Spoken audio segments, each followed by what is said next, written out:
एक उड़ता हुआ MiG-21 पाकिस्तान की सरहद में जा घुसता है और फिर कुछ घंटों बाद पाकिस्तान की धरती पर एक तस्वीर वायरल होती है। एक मूंछों वाला फाइटर पायलट, आंखों में डर नहीं सिर्फ ठहराव। नाम अभिनंदन वर्धमान। मेरा नाम विंग कमांडर अभिनंदन है। मैं भारतीय वायुसेना में एक लड़ाकू विमान चालक हूँ। 2019 का साल था। फरवरी की सर्द हवाएं किसी तूफान की आहट लिए चल रही थी। कश्मीर की वादियों में पुलवामा के उस आतंकी हमले ने पूरे देश को झकझोर दिया था। सीआरपीएफ के 40 जवान शहीद हो चुके थे और पूरा हिंदुस्तान गुस्से में उबल रहा था। आपको फिर दोबारा सबक सिखाना होगा। वो सबक काफी नहीं था, जैसे उड़ी के बाद हमने किया था वैसा करना पड़ेगा आपको। टीवी पर बहसें चल रही थी, सोशल मीडिया पर गुस्से की आग भड़क चुकी थी। अब की बार आर या पार, लेकिन ये लड़ाई सिर्फ सरहदों तक सीमित नहीं रहने वाली थी। एक और भारत ने बालाकोट में घुसकर जवाब दिया तो दूसरी ओर एक और फ्रंट एक्टिव हो गया। क्रिकेट ग्राउंड का वर्ल्ड कप सिर पर था और सवाल उठने लगे, क्या पाकिस्तान के साथ मैच खेला जाए। बहस छिड़ चुकी थी कि क्या क्रिकेट को जंग के मैदान से अलग रखना चाहिए या फिर ये भी एक मोर्चा है जहां पाकिस्तान को हर हाल में हराना है। अभिनंदन पाकिस्तान से सही सलामत वापस लौटे और ठीक कुछ महीने बाद वर्ल्ड कप के उसी बड़े मंच पर भारत ने पाकिस्तान क्रिकेट टीम को भी वैसी ही दुर्गति की जैसे एयर स्ट्राइक में आतंकियों की हुई थी। लेकिन ये कोई पहली बार नहीं था। 90s के फैंस को याद होगा 1999 का वर्ल्ड कप, और उसी दौरान कारगिल की जंग। एक तरफ जवान पहाड़ों पर लड़ रहे थे, दूसरी ओर भारतीय क्रिकेटर्स पाकिस्तान को मैदान में रौंद रहे थे। ये अजीब सा संयोग है ना, जब भी सरहद पर गोलियां चलती हैं, उसी दौरान भारत और पाकिस्तान के बीच कोई न कोई बड़ा क्रिकेट मुकाबला भी होता है और हर बार एक ही सवाल सामने आता है, क्या ऐसे वक्त में क्रिकेट खेला जाना चाहिए? क्या हम दुश्मन के साथ बल्ले बॉल से दोस्ती निभाएं? इतिहास गवाह है, हर बार भारत सरकार मना करना चाहती है, जनता भी यही चाहती, लेकिन वक्त बीत जाता है, बातें धुंधली हो जाती हैं और फिर वही अमन की आशा का नारा उठ खड़ा होता है। पर आज हम भूलने नहीं देंगे। आज हम उन वाक्यों को उठाएंगे जब सरहदों पर जंग का माहौल था और क्रिकेट को एक सॉफ्ट डिप्लोमेसी के तौर पर इस्तेमाल किया गया। कभी कामयाब रहा, कभी नहीं, पर हर बार क्रिकेट के जरिए एक डर, एक तकरार और एक अनकही साजिश जरूर चलती रही। दो मुल्कों के बीच और दो टीमों के बीच। पहलगाम में हुए काराना हमले की आग ठंडी भी नहीं हुई थी कि 1948 में कश्मीर लेने के चक्कर में अपनी देने वाले एक पाकिस्तानी अंकल के पोते और 2003 में इंडियन आर्मी द्वारा झन्नू में पहुंचाए गए आतंकी शाकिब के भाई शाहिद अफरीदी ने अपनी सियासत की रोटियां सेकते हुए भारतीय आर्मी, भारतीय सरकार और कश्मीरियत के खिलाफ जहर उगल दिया। खुद ही ब्लंडर्स मारते रहते हैं, खुद ही लोगों को मरवा देते हैं, फिर उनकी वीडियोस दिखाते हैं कि नहीं वो तो जिंदा है। हालांकि उसको जवाब भी मिल गया, लेकिन अब होगा क्या? कुछ वक्त बाद हम सब कुछ भूलकर हम इंडियन सी शाहिद अफरीदी को इंडियन शो में बुलाएंगे ताकि टीआरपी आए। कुछ पुराने इंडियन क्रिकेट खिलाड़ी अफरीदी को भाई बताएंगे। कुछ भारतीय पत्रकार पाकिस्तान की सड़कों पर इंटरव्यू देते नजर आएंगे। ये बातें हम यूं ही नहीं कह रहे हैं, क्योंकि ये एक पूरा गोल चक्कर है जो हर बार चलता है और ये काम करती है इंडियन मीडिया। पाकिस्तान को बॉयकॉट करने के लिए हमारी मीडिया पाकिस्तान के ही लोगों को बुलावा भेजती है अपने शो में आने के लिए। खैर, ये तो मीडिया की दलाली का किस्सा है, हम उस पर नहीं जाएंगे। हम बात करेंगे क्रिकेट और पाकिस्तानी दहशतगर्दी की। भारत की जमीन पंजाब, भारत की जुबान उर्दू और भारत की तहजीब को चालाकी से चुराकर एक मुल्क बनता है पाकिस्तान। चुराकर इसलिए क्योंकि मैंडेट तो था ही नहीं पाकिस्तान बनने का। ये मैंडेट चुराकर पाकिस्तान को कभी फायदा ही नहीं हुआ है आज तक। जैसे 1971 में शेख मुजीबुर रहमान का मैंडेट चुराया तो बांग्लादेश बन गया, बलूचिस्तान का मैंडेट चुराया तो हमले हो गए, और क्रिकेट में जावेद मियादाद का मैंडेट चुराया तो इमरान खान कप्तान बन गए। सियासत में इमरान खान का मैंडेट चुराया तो तालिबानियों ने पाकिस्तान के घोड़े खोल दिए, और जब अपने कप्तान सरफराज को भगाया तो आज तक उसका खामियाजा भुगत रहे हैं। भारत के क्रिकेटर थे जो पहली बार पाकिस्तान के कप्तान बने थे, अब्दुल कारदार। लेकिन 60 के दशक के बाद से आज तक कहीं न कहीं पाकिस्तान के खिलाड़ियों के भीतर भारत और उसमें रहने वाले हिंदुओं के लिए एक नफरत रही ही है। 3 बार ऐसे वाकये मंजरे आम हो चुके हैं जब क्रिकेट और पाकिस्तानी आतंकवाद एक साथ सामने टकराया है। हर बार पाकिस्तान ने मुंह की खाई, लेकिन स्वीकार कभी नहीं किया, क्योंकि सच से भागने में तो हमारे पड़ोसी सबसे आगे। आइए देखते हैं वो 3 मौके जब पूरा भारत एक होकर पाकिस्तान के खिलाफ खड़ा हो गया।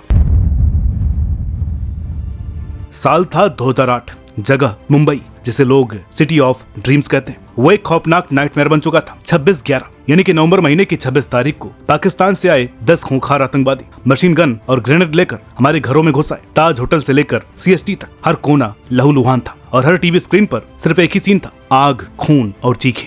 और उसमें पाकिस्तान क्या कर रहा था? अपने टीवी चैनल्स पर यह साबित करने में लगा था कि हमारा कोई लेना देना नहीं है। भाई, जब आतंकवादी आपके मुल्क से आए, आपकी धरती पर ट्रेनिंग ली, आपकी आईएसआई की प्लानिंग से निकले, तो फिर लेना देना किसका है? उस वक्त तो हमारे लिए क्रिकेट रुका नहीं, खत्म हो गया था। India versus Pakistan series cancel कर दी गई और एक लाइन में सौरव गांगुली ने पूरे सिचुएशन को क्लीन बोल्ड कर दिया। जब तुम्हारा पड़ोसी तुम्हारे भाई बहनों को मार रहा हो तो क्रिकेट खेलना नामुमकिन हो जाता है। और पाकिस्तान उल्टा रेवेन्यू लॉस और स्पोर्ट्समैन स्पिरिट की बातें कर रहा था। मालूम है क्यों? क्योंकि उनके लिए क्रिकेट कभी खेल नहीं था, एक प्रोपेगेंडा का टूल था। दुनिया को दिखाना था कि देखो हम नॉर्मल हैं, जबकि हकीकत ये थी कि उनका हर स्टेडियम एक छुपा हुआ लॉन्च पैड था टेरर नैरेटिव को धोने का। तो धूर्त पड़ोसियों, ये सारे आतंकवादी तुम्हारी इधर से क्यों होते हैं? तुम्हारे बहुत सारे जनरल भी इस बात को स्वीकार कर चुके हैं। चलो तुम्हारी जुबान में कह देते हैं, यानी तस्लीम कर चुके हैं कि हाँ, आतंकवाद की जड़ यही है जो अमेरिका ने बोई थी। लेकिन भाई, जिस चीज के लिए बोई थी वो मकसद तो पूरा हो चुका था ना। यूएसएसआर के लिए छोड़ चुका था ना अफगानिस्तान। तो इसके बाद क्यों तुम्हारे यही जनरल पैसे लेते थे अमेरिका से? हम बताते हैं, पैसा इसलिए लेते थे ताकि उसी दहशतगर्दी को इंडिया के खिलाफ यूज कर सके। ये है तुम्हारी हैसियत, ये है आईना जो तुम देखने के काबिल भी नहीं हो।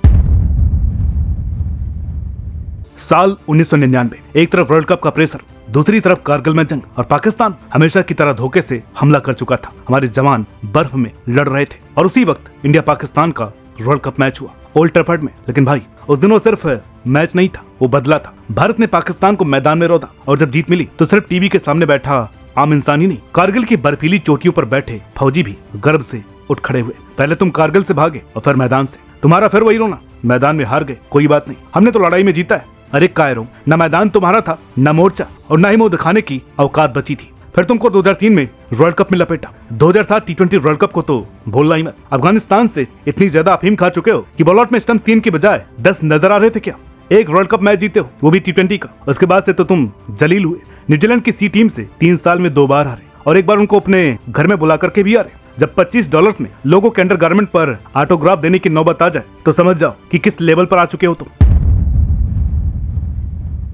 14 फरवरी 2019, जब लोग मोहब्बत का दिन मना रहे थे, पाकिस्तान से जैसे मोहम्मद के सुसाइड बॉम्बर ने 40 सीआरपीएफ जवानों की जान ले ली। एक पूरे कॉन्वे को उड़ा दिया गया और पाकिस्तान ने क्या कहा? हमारा कोई हाथ नहीं है। भाई, हर बार ही पुराना टेप क्यों चलता है? हमारे मुल्क में आतंकवाद नहीं है, सिर्फ फ्रीडम फाइटर्स है। ये तो फ्रीडम फाइटर्स भी हो सकते हैं, वी डोंट नो कि कौन है फ्रीडम फाइटर्स जो बम से जवान उड़ाए, जो कश्मीर को जलाए, जो स्कूलों पर हमला करे।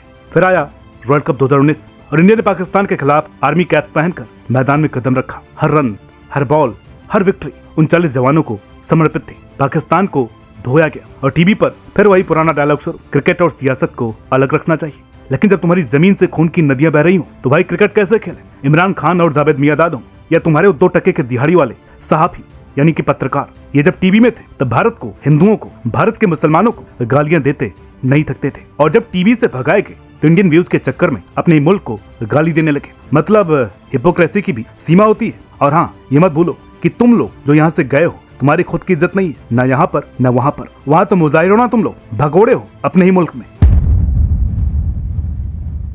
पाकिस्तान हर बार क्रिकेट को फ्रेंडशिप का ब्रिज बताता है, लेकिन खुद से पूछो, क्या वाकई दोस्ती है? जब दोस्त तुम्हारे घर में आग लगाने वालों को छुपा रहा हो, जब दोस्त तुम्हारे हर घाव पर नमक छिड़क रहा हो, तो क्या वो दोस्त है या मास्टर टेररिस्ट सिम्थाइजर? 2009 लाहौर श्रीलंकाई टीम पर हमला, इंटरनेशनल क्रिकेट वहीं के वहीं बंद हो गए। और ब्लेम किस पर? इंडिया। मतलब खुद ने बंदूक थमाई, खुद ने बैकअप दिया और अब कह रहे हैं इंडिया ने हमें आइसोलेट किया। सच तो ये कि पाकिस्तान ने क्रिकेट को दुनिया के सामने अपना साफ चेहरा दिखाने का तरीका बना लिया है, जबकि उसके पीछे की असलियत खून से सनी हुई है। 2017 चैंपियंस ट्रॉफी फाइनल, हाँ, पाकिस्तान जीत गया और जैसे 1947 का बदला ले लिया हो। मीडिया में डीजे बजा, पाकिस्तान के असेंबली में तालियां बजी, इमरान खान से लेकर हाफिज सईद तक सबने क्रिकेट को कश्मीर की जीत बताया। भाई, एक टूर्नामेंट क्या जीत लिए, खुद को गाजी समझ बैठे। वर्ल्ड कप में पाकिस्तान इंडिया से कभी नहीं जीता।